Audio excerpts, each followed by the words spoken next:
to Toyota Time with Timmy the Toolman and Sean. Today, what we're going to show you how to do is install some Eimkeith reinforcement brackets for your rear control arms.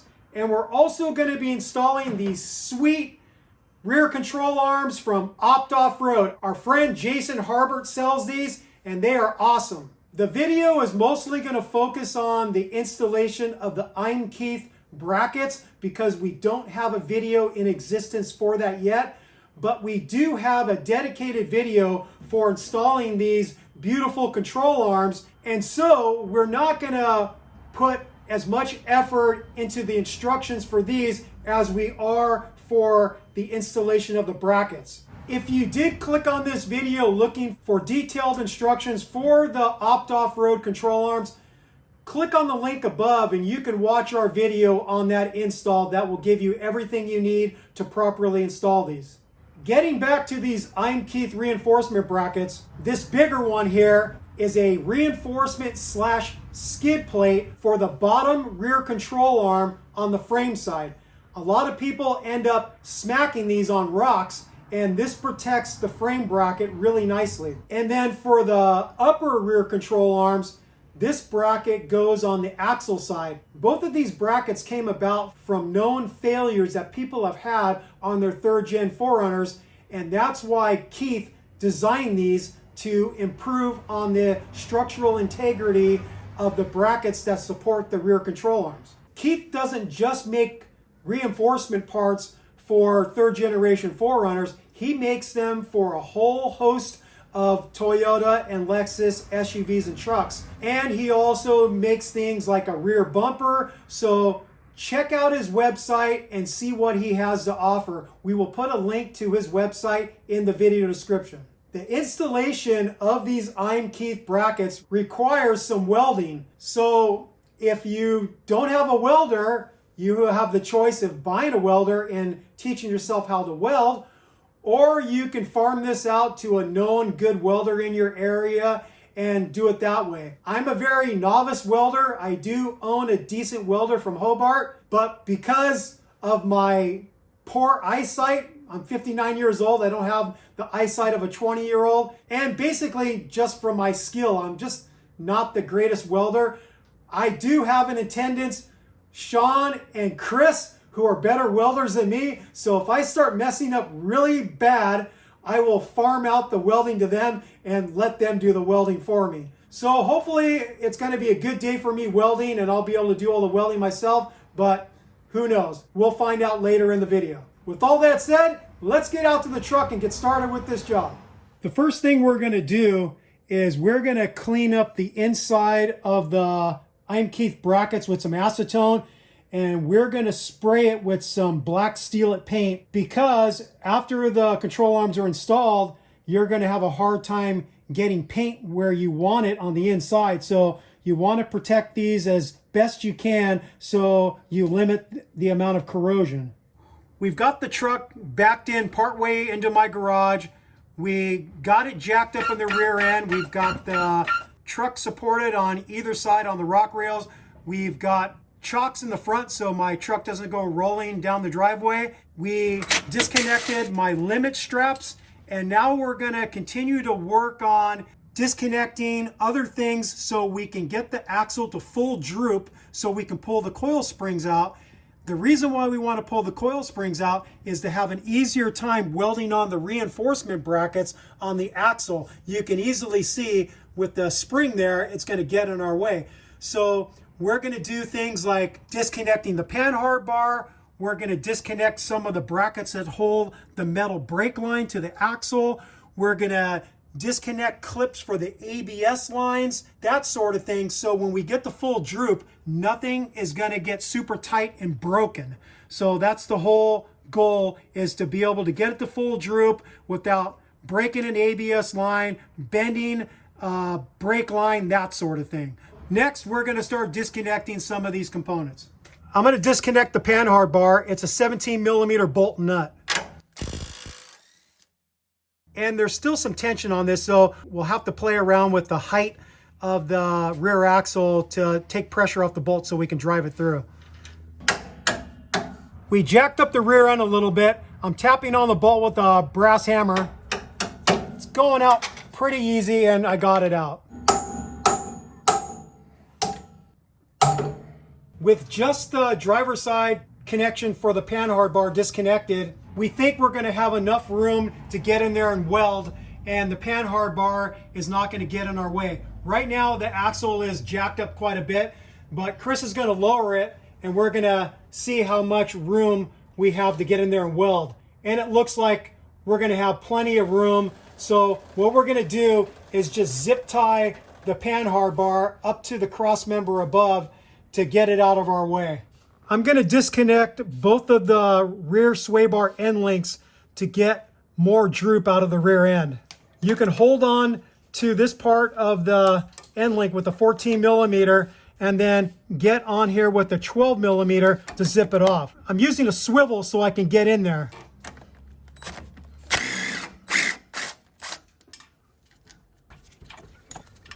And I'm going to do the same with the other side.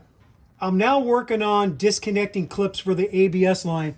On this driver's side, when we installed the outboard shock kit at KP Off-Road, we took this connection from here and moved it here and zip tied it. So I cut that zip tie. I'm gonna disconnect the clip here that attaches the ABS line to the rear upper control arm. And I think just that in itself will give us enough room to go to full droop. We're going to do the same disconnects for the ABS line on the passenger side. Next, I'm going to take a 12 millimeter socket and I'm going to zip this bolt out so this brake line will have a little bit more flex to it. Ruined it. The other one I'm going to disconnect is right here. That should probably give us enough flex out of the brake line, but we'll see when we get the full droop. I'm going to disconnect this 12 millimeter bolt that holds the parking brake bracket to this extension that I got from Sonora and Steel. In order to get full droop, we also have to disconnect the shocks because the shock shaft is limiting the travel of the rear axle downward. And then to get the bolt out, we have to play around with the height of the rear axle, and Chris is going to jack it up a little. Oh, it came out. Just go up a little more. A little more. There we go. While you're drooping it, you just want to touch things and make sure nothing's getting super tight. Okay, we're at full droop. The brake line still has play. The ABS lines have play. The parking brake has play. And then my extended breather mod has play too. So we're all good. You can see right now that the spring, at least on this passenger side, will come out no problem. And hopefully it's going to be the same on the driver's side.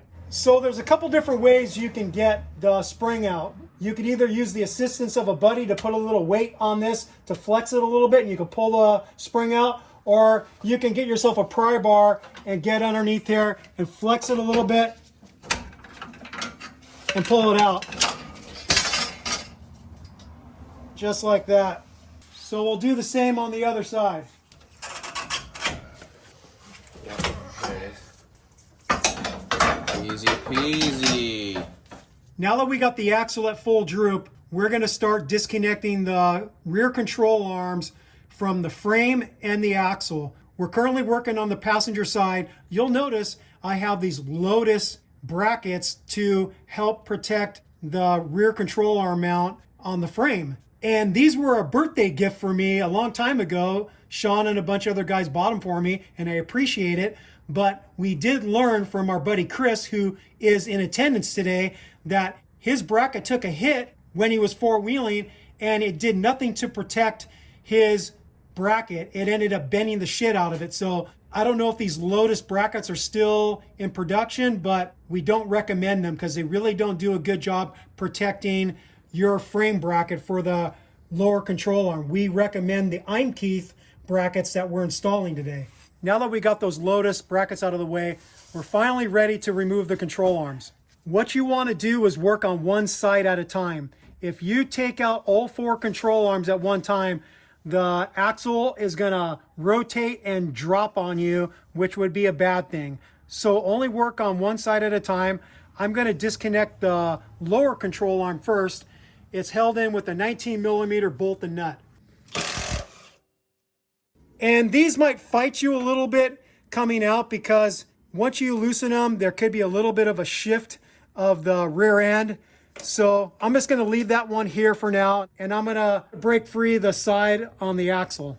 I'm trying to get in here with my gun, but the diff skid is getting in the way, so I'm going to use a wobble socket. This is the kit of wobble sockets that I have, or I guess you could call them swivel sockets.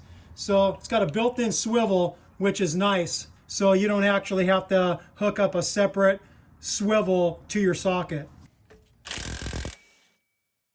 The axle drooped a little bit when that happened, so I think what we're going to do is jack up a little bit with the floor jack and see if we can take a little pressure off these bolts. There we go. Go up a little more. There we go. I'm going to use my plastic mallet to drive it out of the frame.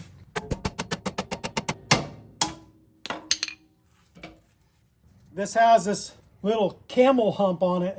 Don't really know what Toyota was intending on that design, but I won't be having these anymore. I'll be having the awesome off-road control arms instead. This camel hump is unique to the earlier model 3rd Gen 4Runners from 96 to 98, because starting in 99, the rear lower control arms don't have this hump welded onto it. I'm now working on the upper control arm. These are a 17mm bolt and nut.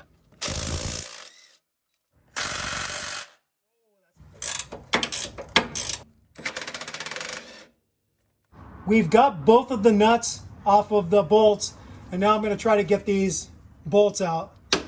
It's a little bit bound up. We're going to try jacking up a little bit, try to free it.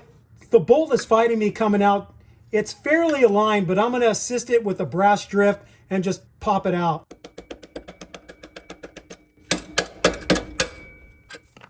I'm going to tap this side out, and then hopefully I could get the bolt out easy on the upper side.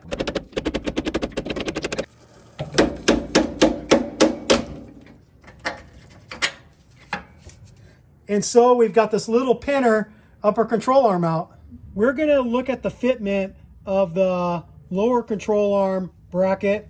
You come in from the front and you slide it in place, line up the hole, and then get underneath here and look how it's interfacing with the frame. And it's not coming up all the way. There's a little bit of interference, we believe, on the inside. And if we take a plastic mallet and we pound upward, we could kind of see where we need to maybe take just a little bit of metal off to get a optimal fitting. So we can see right here where the paint has been taken away. So I'm just going to grab a flap disc with my Milwaukee die grinder and take a little metal off right in here and see if we get a better fitment. Another area that we're going to grind down a little bit is this corner right here. When we put the bolt through and push up the bracket to meet up with the frame, there is some impedance right here. So I'm going to take my flap disc and grind down probably this whole edge a little bit and then see if we get better fitment. Once you achieve the fitment from grinding and sanding, whatever you're doing, fit it up onto the frame and then mark the areas where you're going to have to take off the paint so you can get a good weld.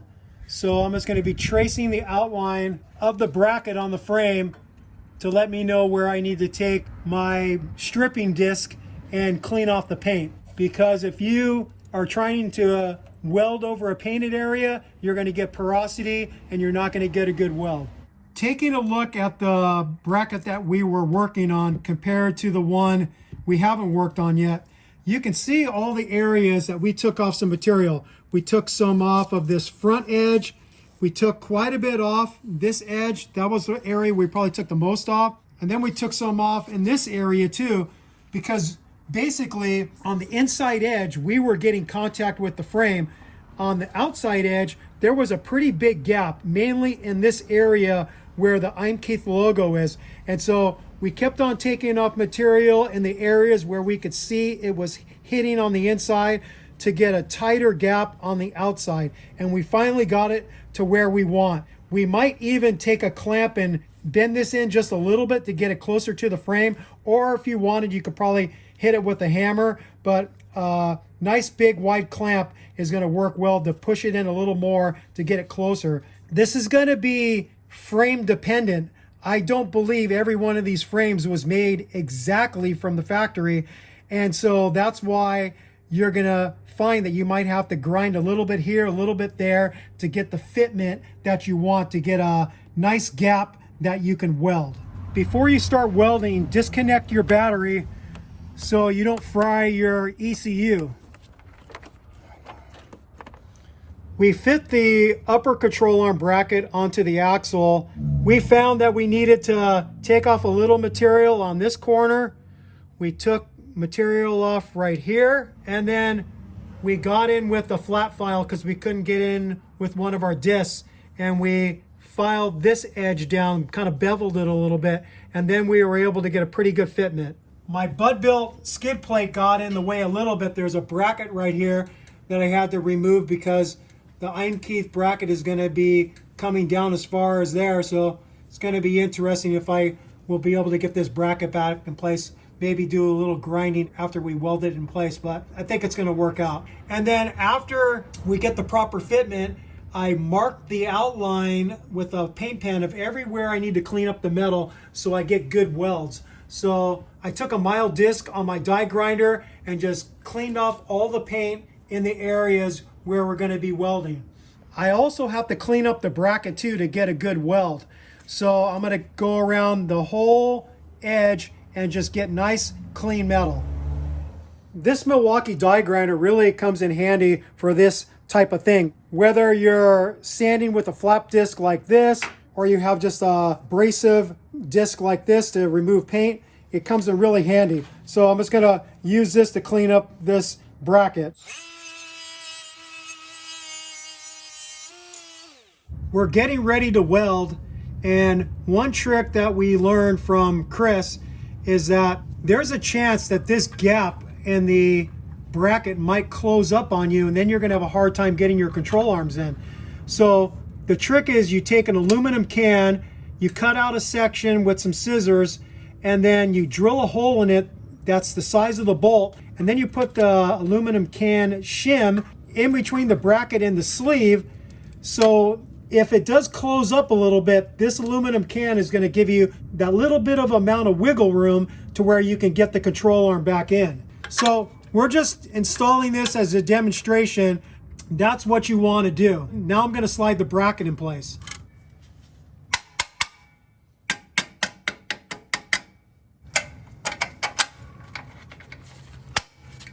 Another preparation thing we did for the metal is after I cleaned it up with the disc, I cleaned up both the bracket and the frame side with some acetone and a rag to get the metal nice and clean. So now comes the fun part, or maybe the nervous part, because I can see there's some tight areas here and I'm not the greatest welder, but let's see how I do. All right, let's see your setup, Timmy. You got a new helmet? I've got a new helmet. It's called ESOB. And then I put Velcro on here with a headlamp. The extra light will help me see because my eyes aren't that great. Then I got my gloves. And then I'm in shorts right now, but Chris brought over this leather blanket so I can maybe drape it over me so I don't burn myself. Because it's a warm day here in California. Don't feel like wearing pants, but that would have been the smarter move. But we'll see how well the blanket does. The welder I'm using is a Hobart 210 MVP. It's okay. If you don't weld a lot, this is going to be sufficient. If you're going to get into doing production welding or just doing a lot of mods on your truck, something like a Miller-Matic might be a better choice, but this is great for people that aren't going to be welding a whole bunch. It's fairly affordable and it's pretty damn good. Not bad.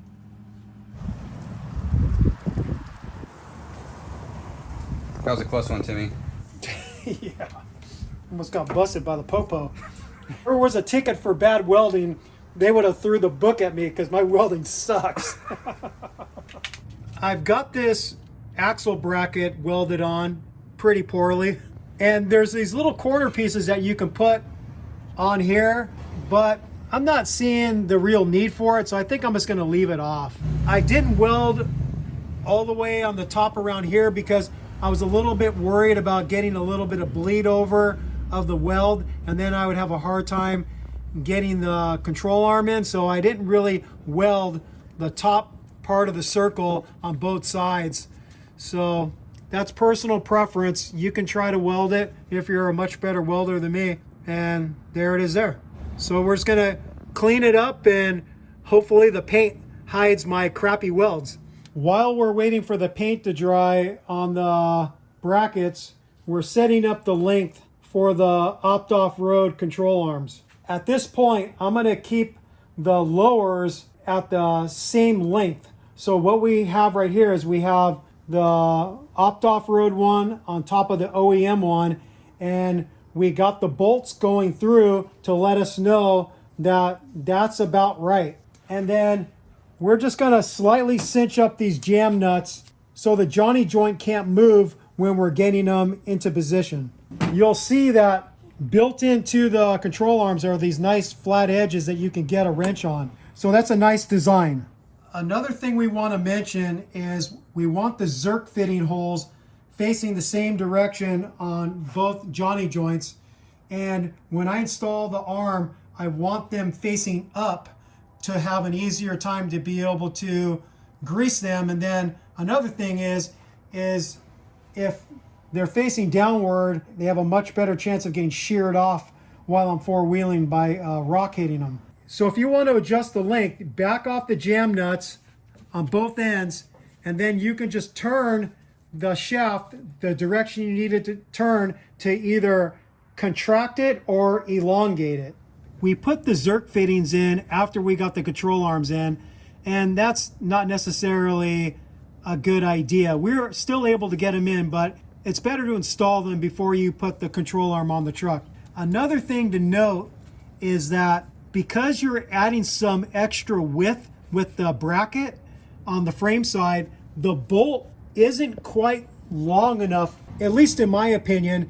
So my buddy Jordan figured out a nice length, and he bought them from a website that we will link in the video description, but you can see that it's a little bit longer, and that's going to be sufficient to get full thread engagement, and you will not be worried about the nut falling off and then you have a catastrophic failure. So we recommend buying a longer bolt for each side that gets a bracket. So we've got the upper control arm in place also, and then we have the Zerk fittings that were already installed facing up, and then all I have to do is get a wrench on the center part where they have the flat edges that I can get a adjustable wrench on there or an open end wrench, and then tighten the jam nuts. Right now I have the upper control arm at stock length. Later on I might play around with lengthening it so I can get a better pinion angle, and just be mindful that I can't go back too far because under full compression I can hit this cross member up above. And because the Offroad upper control arms don't have that little tab that you can plug in the ABS line, it's just going to be a simple zip tie, and then I'm going to zip tie it again like in 2 spots to secure the ABS line to the upper control arm. One thing I decided to do to help me out in the future is I put an arrow to let me know which way I need to turn the nut to loosen it for the lower control arm and the upper control arm. It's not exactly sexy, but I'm not much of a looks kind of guy. I'm more of a function kind of guy. And I could see myself at some point wanting to adjust these and forget which way to turn the nut, and then be driving myself crazy tightening it when I should be loosening it. So this just lets me know which way to turn the nut. We decided to call it a night because on the driver's side we realized, because I have an aftermarket gas tank skid from Little Skips, I'm gonna have to drop that gas tank skid and cut a section out to where I can weld on the lower control arm reinforcement bracket. And it's getting kind of late and I really don't feel like dropping my gas tank skid and have to cut it and grind it. And so we've got one side done. We're gonna revisit this at another day and finish the job. All right, we're back. I took the little gas tank skid plate off. I cut out the necessary section to make room for the Eimkeith bracket, and I did the necessary adjustments to the bracket, grinding and sanding in the areas I needed to get a better fitment with the frame. So that's all done. I've got the bracket and the frame cleaned up with a stripping disc, and now we're ready to do some welding.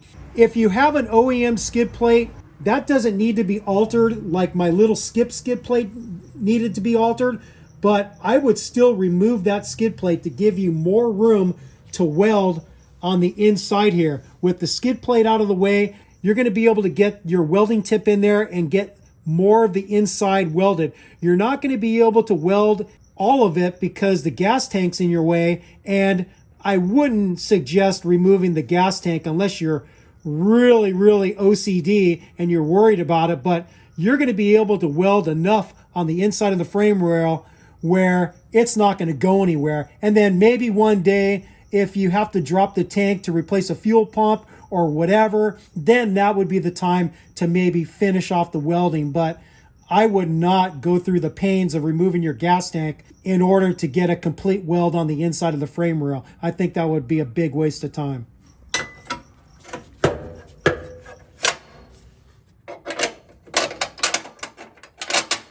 When I welded the passenger side, I was using 035 wire, and I was having some difficulty. Don't know exactly what the problem was. Maybe the metal wasn't clean enough. Maybe my ground wasn't that good, but whatever the case, I decided to switch to 024 wire for the driver's side, and the thickness of the metal is somewhere in between an 1/8 inch and 16 gauge. This is what I'm going to use for my settings. 4 for the voltage and 60 for the wire speed, and see how it goes. Once you start welding, you can kind of tell by the sound and how it's welding whether or not you got the right settings, and you might have to tweak them. That's just welding 101.